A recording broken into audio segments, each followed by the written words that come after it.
সশস্ত্র বাইক বাহিনীর হামলায় আবারও বিজেপি কর্মী আক্রান্ত। তবে এবার বিজেপি এই কর্মী অবশ্যই মহিলা কর্মীর সাথে সাথে যেটি গুরুত্বপূর্ণ সেটি হলো দীর্ঘদিন চর্চিত বা এক সময়ের অতি চর্চিত জায়গা নন্দীগ্রাম। সেই নন্দীগ্রাম লোকসভা নির্বাচন 2024-এর আগের মুহূর্তেই, অর্থাৎ শেষ হওয়ার আগের মুহূর্তেই কিন্তু আবারও চর্চায় চলে আসলো। লোকসভা নির্বাচন 2024-এ বসিরহাট লোকসভাকে কিন্তু বিরোধীরা নন্দীগ্রামের সঙ্গেই তুলনা করেছিল। এবার সেই লোকসভা নির্বাচন শেষ হওয়ার আগেই কিন্তু আবারও নন্দীগ্রাম খবরের শিরোনামে, সেখানে আক্রান্ত হয়েছেন মহিলা বিজেপি কর্মী। জানা যাচ্ছে সশস্ত্র বাইক বাহিনীর হামলায় নন্দীগ্রামে বিজেপি কর্মীকে খুন করা হয়েছে। জখম একাধিক নন্দীগ্রাম বন্ধের ডাক দেওয়া বিজেপি কর্মীরা।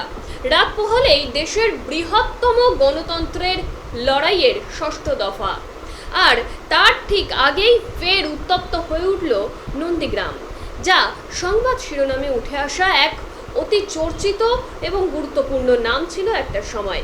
জখম হয়েছে একাধিক বিজেপি কর্মী এবং মৃত্যু হয়েছে একজন মহিলা কর্মীর, তিনি খুন হয়েছেন। লোকসভা নির্বাচনের প্রাক মুহূর্তেই আবার উত্তপ্ত হয়ে উঠল সেই নন্দীগ্রাম। দেখুন সেই ছবি।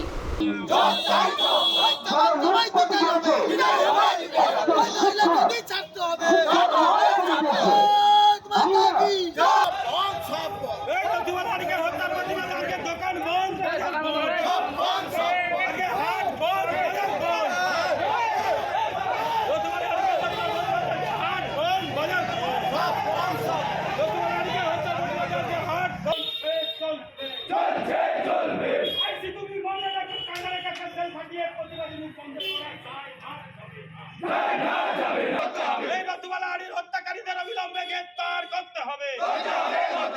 এই রতুবালাড়িকে হত্যার প্রতিবাদে আজকে আমাদের নন্দীগ্রাম থানার সামনে বিক্ষোভ চলবে। এই তারই প্রতিবাদে আজকের হাট বন্ধ, বাজার বন্ধ।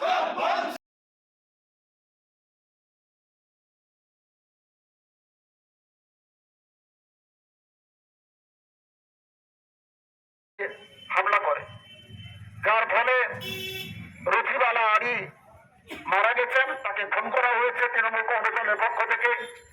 সঞ্জয় আড়ি গুরুতর আহত অবস্থায় কলকাতায় তাকে নিয়ে যাওয়া হয়েছে, মৃত্যুর সঙ্গে পাঞ্জা করছে। এছাড়া আরো 5 জন নন্দীগ্রাম সুপার স্পেশালিটি হসপিটালে ভর্তি হয়েছে। সেই জন্য আমরা পথ অবরোধ করেছিলাম।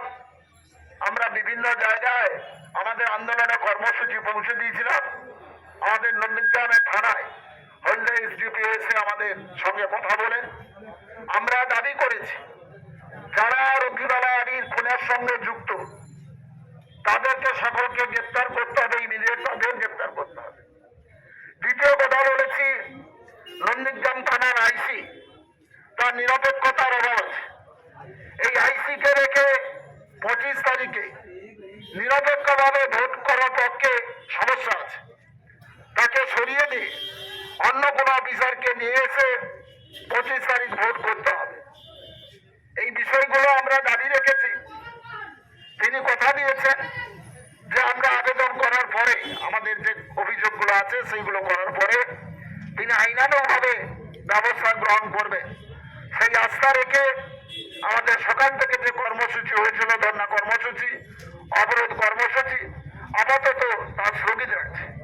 সেই সঙ্গে আমি ভারতীয় সমস্ত নেতৃত্ব কর্মীবৃন্দের কাছে বলবো, বিকেলে সম্মানীয় শুভেন্দু অধিকারী মহোদয় আমাদের এখানে সভা আছে নন্দীগ্রামের 2টোর সময়।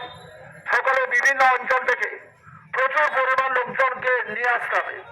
আরো আমাদের বহিঃপ্রকাশ বানাতে হবে। আমরা প্রমাণ করবো নন্দীগ্রাম তৃণমূল কংগ্রেস জায়গিরদার নয়। এখানে জমিটা তাদের ছেড়ে দেওয়া হয়নি। ভারতীয় জনতা পার্টি আছে এখানে, আমাদের এখানে বিধায়ক, আমাদের এখানে পঞ্চায়েত সমিতি আছে, 11টা গ্রাম পঞ্চায়েত আমরা পেয়েছি।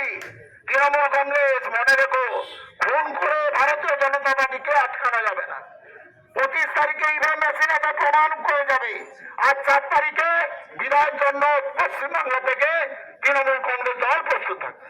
সকলকে ধন্যবাদ জানিয়ে আপাতত আমি বলবো, যে সমস্ত জায়গাগুলো আমরা অবরোধ করেছি সেগুলো নেতৃত্বদের বলবো আপাতত তুলে নেওয়ার জন্য আমি বলবো।